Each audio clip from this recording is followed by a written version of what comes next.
မင်္ဂလာမနက်ခင်းပါရှင်။နေပြည်တော်မိုးလေဝသနဲ့ဇလဗေဒညွှန်ကြားမှုဦးစီးဌာနမှ2026ခုနှစ်မေလ12ရက်နေ့မနက်9:00နာရီချိန်ထုတ်ပြန်တဲ့မိုးလေဝသသတင်းများကိုတင်ပြပါမယ်ရှင်။ဒီကနေ့မနက်6:00နာရီခွဲအချိန်တိုင်းထွာရရှိခဲ့တဲ့အနေအဆုံးအပူချိန်တွေကတော့နေပြည်တော်မှာ24ဒီဂရီဆယ်စီယပ်85ဒီဂရီဖာရင်ဟိုက်နဲ့ရန်ကုန်မြို့နဲ့မန္တလေးမြို့တို့မှာ23ဒီဂရီဆယ်စီယပ်83ဒီဂရီဖာရင်ဟိုက်စီတို့ဖြစ်ကြပါတယ်။လေပြင်းအားနဲ့ရဝင်းအခြေအနေကတော့ဒီကနေ့မနက်မြန်မာစံတော်ချိန်9:00နာရီခွဲအချိန်တိုင်းထွာချက်များအရဘင်္ဂလားပင်လယ်အနောက်တောင်ပိုင်းသီရိလင်္ကာနိုင်ငံမြောက်ပိုင်းကမ်းလွန်မှာဖြစ်ပေါ်နေတဲ့လေပြင်းအားနဲ့ရဝင်းဟာဆက်လက်တည်ရှိနေပါတယ်။အဆိုပါလေပြင်းအားနဲ့ရဝင်းဟာနောက်36နာရီအတွင်းပုံမှန်အားကောင်းလာနိုင်တယ်လို့ခန့်မှန်းရပါတယ်။ဒီကနေ့မနက်6:00နာရီခွဲအချိန်မိုးလေဝသကျိုးတို့မှဖန်ရရှိတဲ့ပုံအရဘင်္ဂလားပင်လယ်အော်မြောက်ပိုင်းမှာတိတ်အထင်ဖြစ်ထွန်းနေပြီးကပလီပင်လယ်ပြင်နဲ့ကျန်မင်္ဂလာပင်လယ်အော်တို့မှာတိမ်ထွတ်ထန်နေပါတယ်။မြန်မာနိုင်ငံပေါ်မှာကတော့ရခိုင်ပြည်နယ်၊ပဲခူးတိုင်းဒေသကြီး၊အေရဝတီတိုင်းဒေသကြီး၊ရန်ကုန်တိုင်းဒေသကြီး၊ကရင်ပြည်နယ်၊မွန်ပြည်နယ်နဲ့တနင်္သာရီတိုင်းဒေသကြီးတို့မှာမိုးတိမ်တောင်များဖြစ်ထွန်းလျက်ရှိပြီးအဆိုပါမိုးတိမ်တောင်များရွှေလျားရာနေရာတစ်လျှောက်မှာမိုးရွာသွန်းခြင်းနဲ့အတူလေပြင်းတိုက်ခတ်ခြင်းမိုးထစ်ချုံခြင်းမိုးကြိုးပစ်ခြင်းလျှက်စီးလက်ခြင်းနဲ့မိုးတိကျွေးခြင်း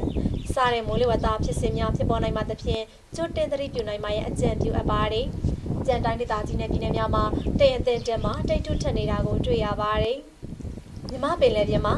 လှိုင်းအထင်တက်ရှိပါမယ်။လှိုင်းပြင်မှာမြမကမ်းရိုးတန်းတစ်လျှောက်နဲ့ကမ်းလွန်ပင်လယ်ပြင်တို့မှာ9ပေမှ9ပေခန့်ရှိနိုင်ပါတယ်။ဒီကနေ့ညနေထိခန့်မှန်းချက်များအနေနဲ့ကတော့စကိုင်းတိုင်းဒေသကြီးအထက်ပိုင်းနဲ့ချင်းပြည်နယ်တို့မှာနေရာကျကျ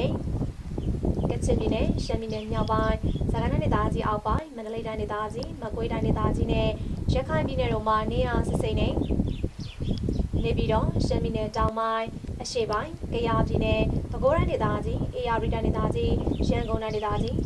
ကရင်ပြည်နယ်မွန်ပြည်နယ်နဲ့တနင်္သာရီတိုင်းဒေသကြီးတို့မှာနေရာနှံပြမိုးထစ်ချုံရွာပြီး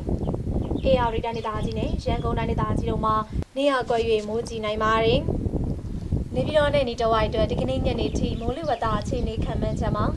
နေရာကွက်ကြောင့်မိုးထစ်ချုံရွာပါမယ်။အမြင့်ဆုံးမူချိန်မှာ30ဒီဂရီဆယ်စီယပ်86ဒီဂရီဖာရင်ဟိုက်ရှိနိုင်ပါတယ်။ရန်ကုန်မြို့နယ်နီတဝိုက်အတွက်ဒီကနေ့ညနေထိမိုးလေဝသအခြေအနေခန့်မှန်းချက်မှာလည်းနေရာကွက်ကြောင့်မိုးထစ်ချုံရွာပါမယ်။မြင့်ဆုံးမူချိန်မှာ34ဒီဂရီဆယ်စီယပ်93ဒီဂရီဖာရင်ဟိုက်ရှိနိုင်ပါတယ်။မန္တလေးမြို့နယ်နီတဝိုက်အတွက်ဒီကနေ့ညနေထိမိုးလေဝသအခြေအနေခန့်မှန်းချက်မှာလည်းနေရာကွက်ကြောင့်မိုးထစ်ချုံရွာပါမယ်။အမြင့်ဆုံးမူချိန်မှာ28ဒီဂရီဆယ်စီယပ်82ဒီဂရီဖာရင်ဟိုက်ရှိနိုင်ပါတယ်။နောက်နေ့အတွက်ခန့်မှန်းချက်များအနေနဲ့ကတော့ကချင်ပြည်နယ်၊